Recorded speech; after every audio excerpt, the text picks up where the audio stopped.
views and opinions expressed in Cold and Missing are exclusively those of the hosts. All parties mentioned are considered innocent until proven guilty in a court of law. Cold and Missing also contains adult themes and languages and is intended for a mature audience. Listener discretion is advised.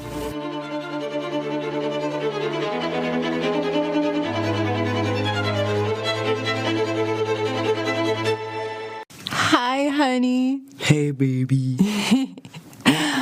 And hello to everyone listening. Welcome back, y'all. Yeah, welcome back to Cold and Missing. This is our 12th episode. Number 12. Which is so exciting. And that's not even including our bonus episode that came out last week. So technically, we could say this is 13 if we want to get technical, but we'll stick to 12. Okay, you're the boss. We're currently in our new studio. Yes, Eli, my little handy man, my little handy husband, he built an incredible recording space for us in our second bedroom of our apartment and made a little custom desk for us to sit at with a mic. So it feels really cool and professional back here. Yes. Oh my gosh. Yeah, I feel fully cute. We're going to post a picture of us in our new little studio to kind of introduce ourselves on our Instagram so y'all can see it. Yeah. Okay, how are you going to break my heart today? This one is heartbreaking. Ow. And I'm saying that as a mean person. A jaded, mean, old bag of bones. Is it too late? Too late for what? To leave the room. To just quit. So we're on, let me guess. Okay. Missing. Yes. Ew. That is correct. So we are covering the missing person, and her name is Sharon Bald Eagle. And this takes place September 19th, 1984.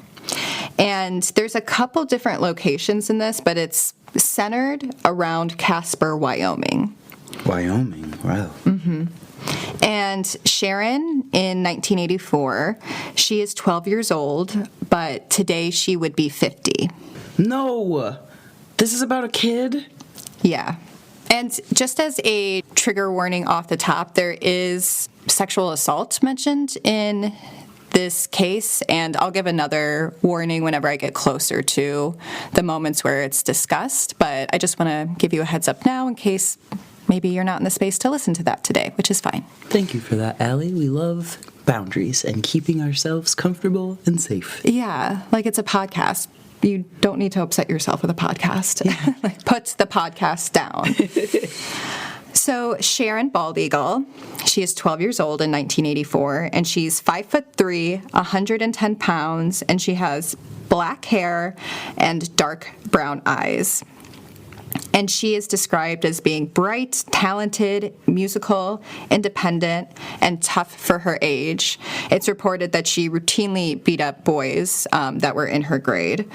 She loved to break dance, and her family lives on the Cheyenne River Sioux Indian Reservation near Eagle Butte in South Dakota. Tuesday, September 18th, 1984. Sharon is attending the Brainard Indian School and plans to run away with a friend from the nearby Hot Springs High School in South Dakota. Sharon is running away to Idaho, where her brother is, and where she had lived previously with a family as part of the Indian placement program through the Mormon Church.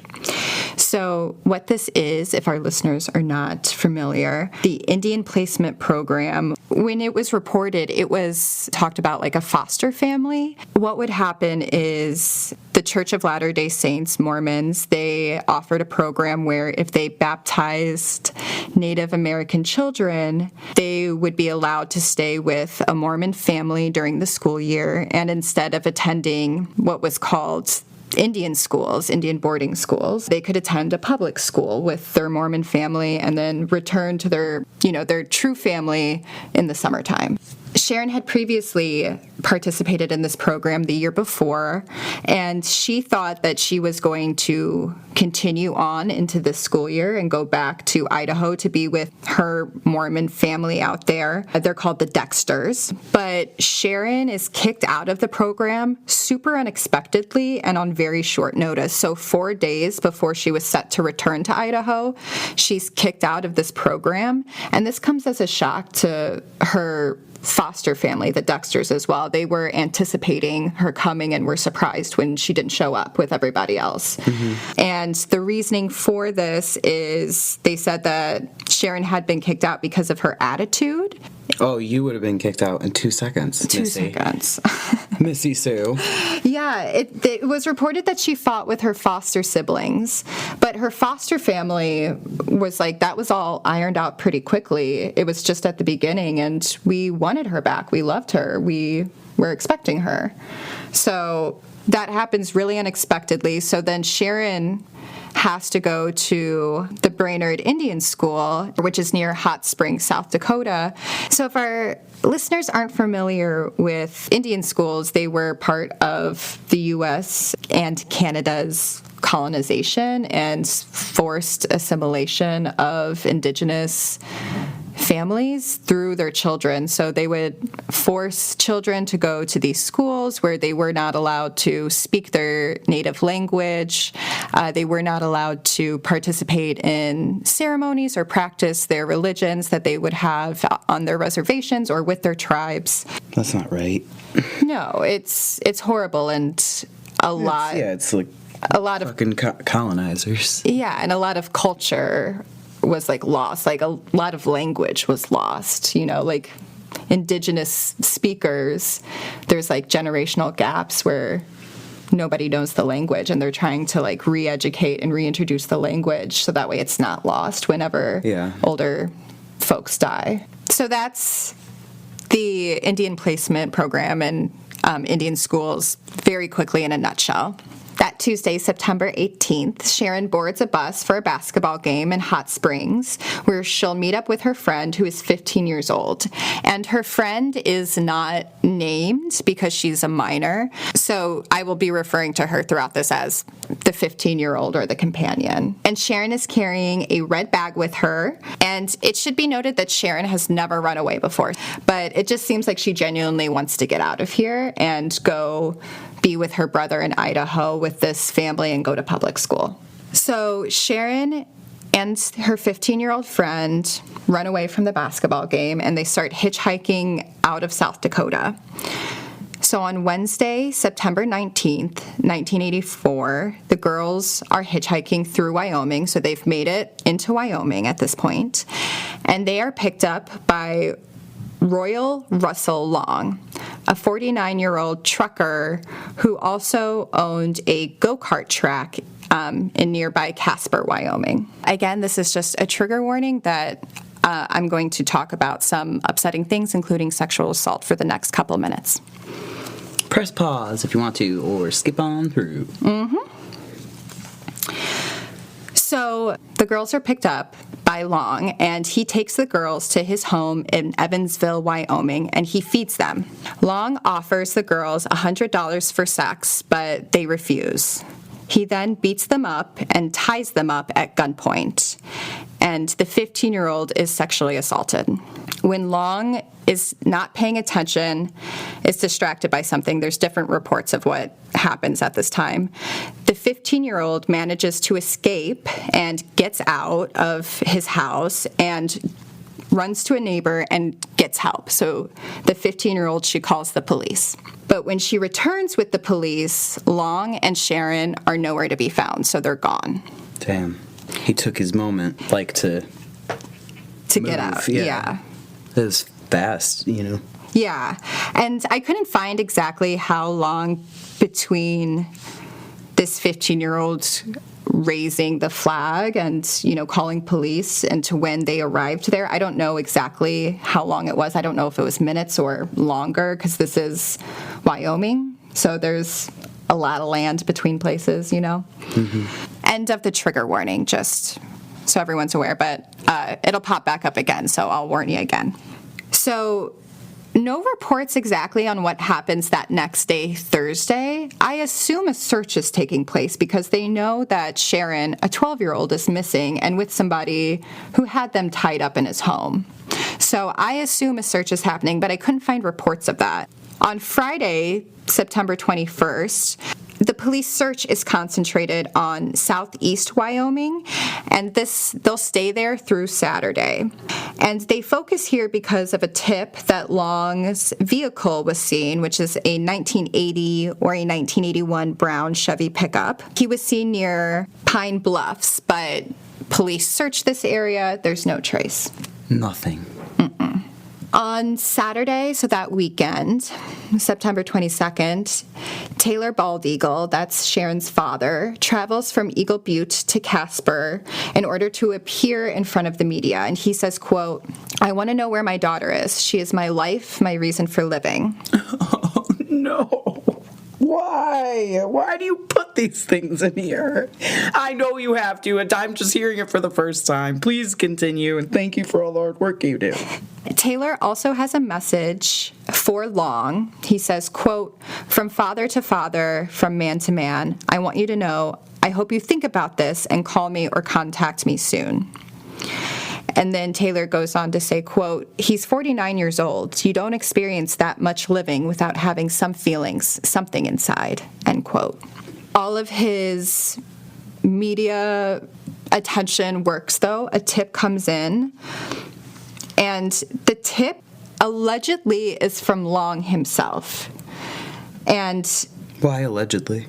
Well, originally, it said that he called, but then later it does seem like it's confirmed that he is calling the police at this time and giving them this tip.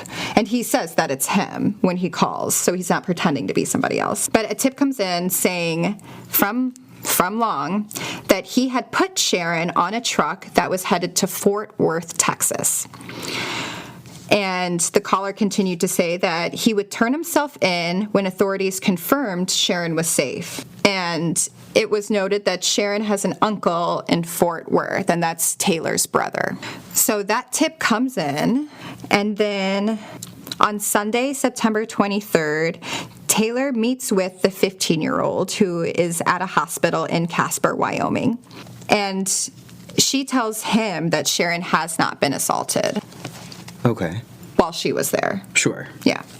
Monday, September 24th, late at night, Taylor gets a call from an assistant district attorney that they got a reliable source and believe Sharon to be alive and well, and that she was spotted in Casper, Wyoming. The next day, September 28th, this is Tuesday. We're coming up on a week that Sharon ran away. Police in Fort Worth have found no trace of Sharon. And Taylor, her father, keeps vigil by his phone saying, quote, "That's the only thing I'm living and breathing for now. I'm spending all my time by this phone." I, can't think about this man. I know. Taylor Bald Eagle is still alive and is pretty active in bringing awareness to her case. That's amazing that he's still here. He's got to be, in his 70s now. Mm-hmm. Maybe even 80s. Yeah. That sentence of, this is what I'm, living and breathing for. Not even, I'm living and breathing for this person, but, I'm living and breathing in, hope that they're okay and that I will find them. And, that sits in me very deeply. Yeah. So it's really heartbreaking. Yeah. So 1 week after Sharon has been abducted at this point, so this is Wednesday, September 26th. At 9:40 p.m., FBI agents arrest Long in Albuquerque, New Mexico, as he was leaving a telephone booth outside of a convenience store. He did not resist arrest, but did have a 9mm pistol on him, and he was arrested for a warrant for unlawful flight to avoid prosecution. So that was what the FBI was arresting him on. Okay. And why they got involved, because he was crossing state lines. Mm-hmm. Sharon is not with him at this point, and there's no sign of her. The search for Sharon continues, quote, everywhere, the assistant agent in charge said. Evansville, Wyoming investigator Stephen Myram said nothing in Long's criminal history would suggest homicide, but evidence found in Long's home indicated that Sharon might have been injured and in need of medical attention. And later it comes out that Sharon had a nosebleed at his house, so there was some blood found in his home, and it is believed that this is what Stephen Myram is referring to. Okay. Yeah, of course she had a nosebleed. She was attacked. Yeah. Like... The day after he's caught, there's no news on Sharon, and Long pleads the fifth every time he's asked about it. He continues to plead the fifth, which is his right to remain silent. And the Natrona County DA said, quote, "We have no information where she might be." And then Taylor, her father, says, quote, "Long hasn't said anything. That makes a person apprehensive. But you have to have faith. I hope she's alive somewhere. That's all I have to hang on to," end quote. The next day, this is a direct quote from the FBI here. Quote, "Obviously, we're looking hard, but so far, zilch," end quote.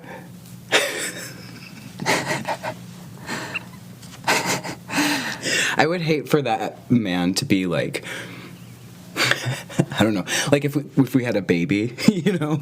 I would hate for this man to be in charge of my McDonald's order. Yeah. You know what I mean? Like we went to get your Happy Meal. Zilch. Obviously, we're looking, but so far, zilch. Like, my God. I was going to say, like, oh, we went to grab your baby from the nursery. Zilch. Zilch. Like, I don't know. It seems like it should be illegal for the word zilch to be used in a criminal investigation. Like, you should be arrested if you use that word while you investigate it. Straight to jail. Jail. You? Jail. Jail. Still no news in Texas. And this is a quote from Taylor again. Quote, "The bad part of it is he must have got her to talk because he found out I have a brother at Fort Worth. I want to think he might have her somewhere in custody with other people, maybe tied up or something. Because in order for him to have that information from her, he must have had some communication with her," end quote. So Taylor's really holding on to the idea that Long said he put her on a truck going to Fort Worth. And this quote makes me believe that maybe there was something about like sending her to a relative down there, because Taylor seems very convinced that like that information, Fort Worth, came from Sharon, and like that's why she was being sent there based off of this quote. Mm-hmm. So then we roll into October. This is October 1st. Taylor hears from a well-respected medicine woman in New York that Sharon is in the company of another girl. He said, quote, "She said Sharon is in a 10-story building, but doesn't know where. She said she's not a captive and is planning to continue to run." And run here being like Sharon is trying to escape. Okay. And on October 1st, Long is returned from New Mexico to Wyoming and charged with first-degree sexual assault in Wyoming. Okay. Fucker. Yes. And then the next day he appears in court where he has 6 new charges. So 3 counts of kidnapping, 2 counts aggravated kidnapping for the purpose of committing sexual assault, 1 count for the purpose of holding a hostage. So 2 count for both Sharon and the 15-year-old girl, but then also a count for Sharon being held hostage kind of at this point. Good. Double them up, triple them up. Triple them up. 1 count of attempted sexual assault, 1 count of assault with a deadly weapon, and then 1 count of delivery of marijuana. And then this is also... He also did a delivery of marijuana while he was assaulting people and holding them hostage? Well, apparently delivery of marijuana. He just had it in his home when police searched it. It's not mine. That's my brother's. Oh, okay. And this, I wasn't going to include this because it was so like... But... So Long worked as a police informant at one time where he was told to buy drugs, like work as like a drug dealer, like that thing, you know what I'm talking about? Like an informant? Sure. Yeah. Like undercover street, whatever. Isn't it crazy that like police forces will be like, this civilian can be an informant? Yes. Here's government money to go buy drugs. That's bananas. Which is what they did. They gave him money to go buy drugs. But they also do it for other stuff too. Yes. They'll like send like young people to be like, yeah, just like see how much you can get. Well, why are you? Yeah. Like, what? I'm not a professional, sir. So these additional charges come from the 15-year-old's testimony and corroborating evidence. Long Corroborating? Yeah, I can't say that word. Oh, it's okay, honey. Wait, say it for me. Corroborating. Oh, that's so sweet. My speech impediment that I had as a kid was R's. No, it also sounds like cooperating. So you're saying Corroborating. you're saying you're like starting to say cooperating. Because I can't say corroborating. Yeah. So I have to say like another word that's close by, but I can't do it. That's okay. You have hot girl brain. You don't need to know how to say it. But you say it. Corroborating. Evidence. It's fine. Long continues to plead the fifth. So the judge is like asking him questions in court because he also has 2 prior convictions for escaping while in jail. So the judge is like asking him questions and he just continues to plead the fifth. Plead the fifth, plead the fifth, plead the fifth. He is not talking. And his lawyer maintains that Sharon was put on a truck, and Taylor says, quote, his story of putting her on a truck really does seem more likely than anything. I'm positive she's going to be home, end quote. So October 18th, so this is 1 month since Sharon has been missing. Again, this is her father. Quote, I am willing not to press charges if the whereabouts of my daughter is revealed. I believe Long knows where she is at. He's playing his waiting game. He's being pampered by his rights, end quote. And Taylor really has an issue, and I think a lot of people will, that he can continue to plead the fifth, and then that means investigators can't ask him any more questions about where Sharon is. And the next day, October 19th, Albert Johnson from Glendale, Wyoming, wrote a letter to a newspaper claiming he saw Sharon on September 20th. So this would have been the day after she was abducted. He saw her around 8 p.m. at a Glendale truck stop, sitting in a truck, and a man matching Long's description was seen walking into the truck stop.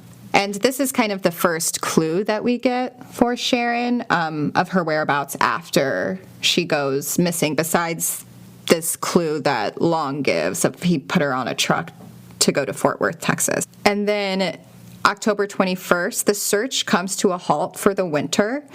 It's pretty rugged terrain, and there's a lot of snow already by October 21st, so they really stop searching in the wilderness for Sharon at this point. On November 8th, Long pleads not guilty to all charges. I didn't assault this girl, even though she escaped from my home. He says not guilty. November 16th, the police say that they are completely out of leads and that Texas is a dead end. There was no sign that Sharon was ever there. And then we roll into the new year, 1985. On January 3rd, Long's defense attorney requests a change of venue, but this is ultimately denied. But the judge will drop the marijuana charge, so that's no longer... He puff past it. He puff past the marijuana charge. This fuck. I know.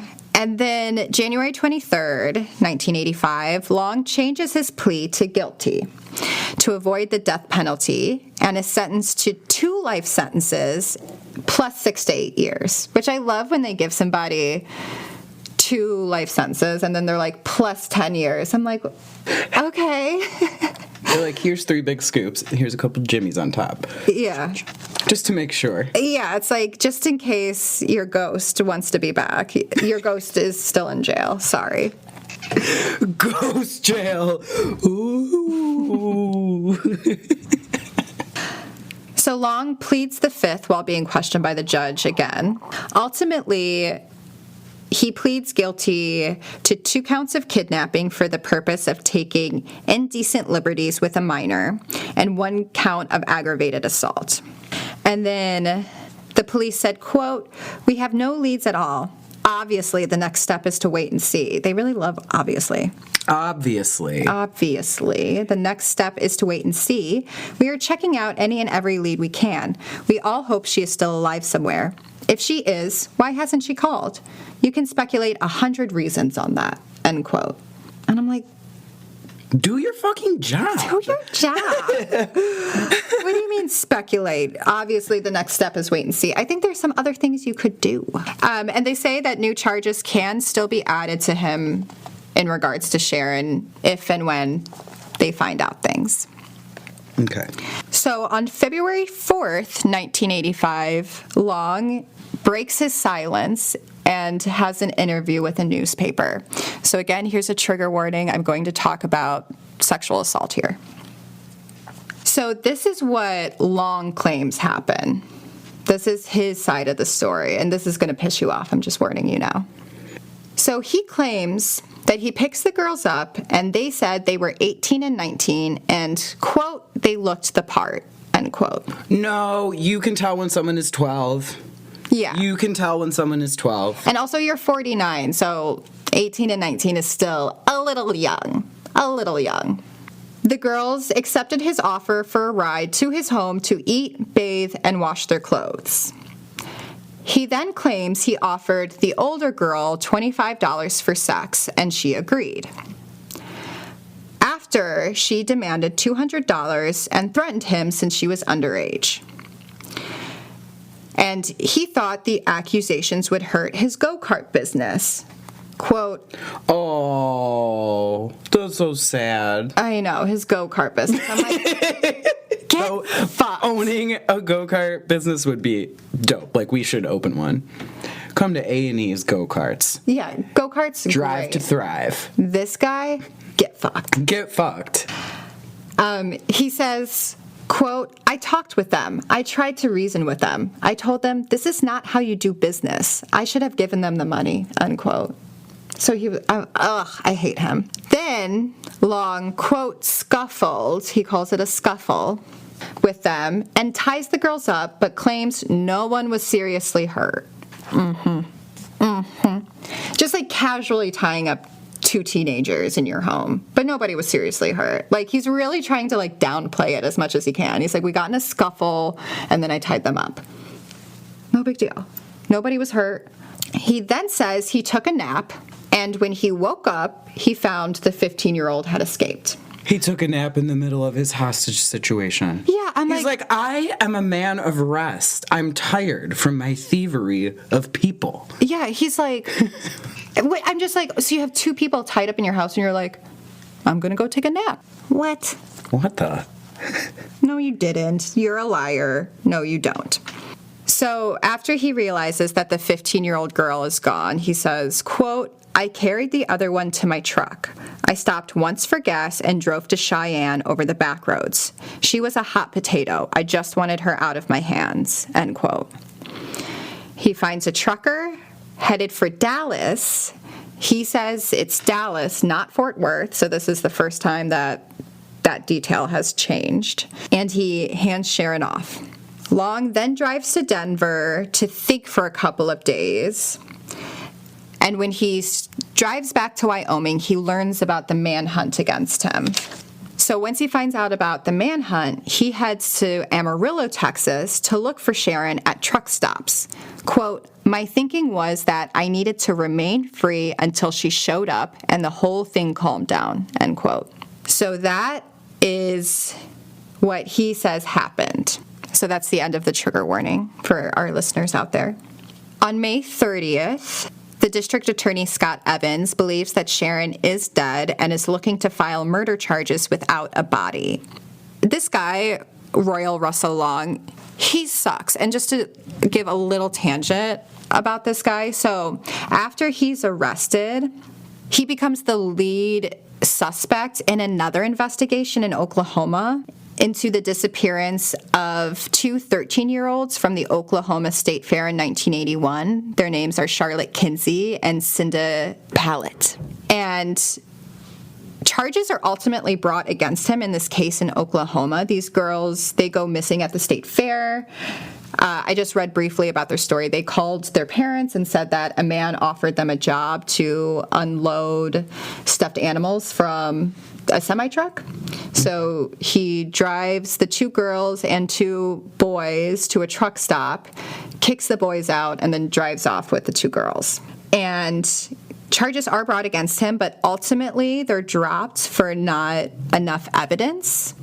But he is the main suspect in this case, and it's believed that he had started attacking people 30 years prior in 1955. And he's also suspected for the disappearance of Deborah Meyer and Carlene Brown. So this guy sucks. So on the heels of like this Oklahoma case, and I think if he had been indicted on those charges, they would have gone forward with the murder charges of Sharon. But since ultimately the charges in Oklahoma was dropped, they never bring the murder charges against him for Sharon in Wyoming. In June of 1985, the search resumes in rugged terrain along the county lines, and the search lasts for about 1 week, and this is based off of all of the leads that they've had, but ultimately nothing turns up, no clues are found. On June 12th, the police say, quote, every bit of evidence we've obtained at this point indicates she's dead, end quote. But her father, Taylor, believes that she is alive, and in 2020, he believes that she's alive. November 3rd, 1993, Long dies of a heart attack behind bars in prison. Farewell, good riddance. And then there's really no leads for Sharon after this because the person who most likely knows has died. June of 2019 and into 2020, a skull is found near a power plant, and a podcast actually begins to say that this is possibly Sharon. And I believe they say that somebody within the police department tells them this or confirms that there's a good likelihood that it's Sharon. But the police are like, this person is a volunteer and they would know nothing about that. I don't know why. But so the media picks up the story that this is possibly Sharon. But it is a prehistoric skeletons that had just been very well preserved. So not Sharon. In the media, Taylor says that, the skull couldn't be Sharon because she's still alive somewhere. And he believes that and really advocates for her return, but that this whole experience was painful. Like, having her name be brought up in the media and people saying that they were so sorry, like giving him condolences and assuming that he would be mourning once these remains were found. And he said, like, that was really painful, like that misplaced mourning and like people just stopping him and like that constant reminder of what he is missing. But that's ultimately it for Sharon Bald Eagle. That's all we know. Like I said, Long died behind bars, so he really knew what happened to her. And I don't know if she was put on a truck somewhere else or if he killed her before that. If she was, she would have. This girl was very, very smart. I think she would have been able to contact her family.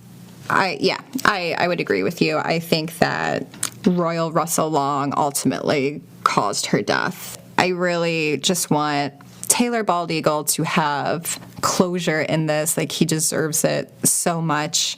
If you know anything about Sharon's disappearance or her whereabouts today, again, she'd be 50 years old, please call the Fall River County Police, and their number is 605-745-4444. And the sources for today's podcast come from the West River Eagle, the Charlie Project, Oil City News, Rapid City Journal, the Bismarck Tribune, the Jackson Hole Guide, Argus Leader, the Billing Gazette, the Daily Oklahoman, Casper Star Tribune, and the Lincoln Journal Star. That's the story of Sharon Bald Eagle. Is her case actively spoken about currently? Well, the last updates really were 2020, 2021 when those remains were found. Yeah. And there have been bulk stories over the years because there's a lot of missing Indigenous women, specifically in Wyoming. There's a lot of missing Indigenous women. There's that whole highway that's called the Highway of Tears, right? It runs a big span of where there's a lot of Indigenous land where it's hundreds of women. Do you know what I'm talking about? I do, yes. Oh, okay. Yeah. But yeah, so Sharon's story is brought up kind of with those reports of trying to bring light to this big problem.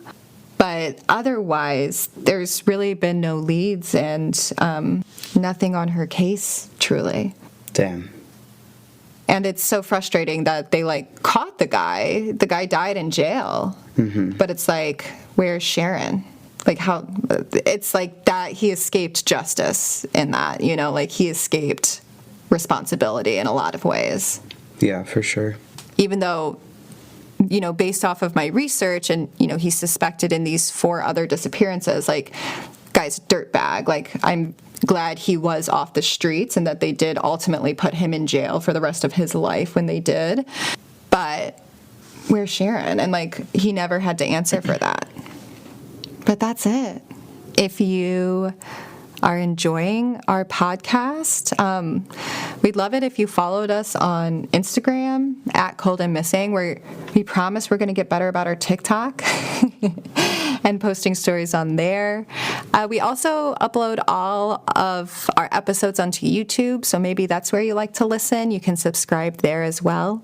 On our Instagram page, you can email us, coldandmissing@gmail.com, if you have thoughts about the case, about any of the cases we've covered, or if there's one that's close to your heart that you want us to cover, please email us and we'll chat.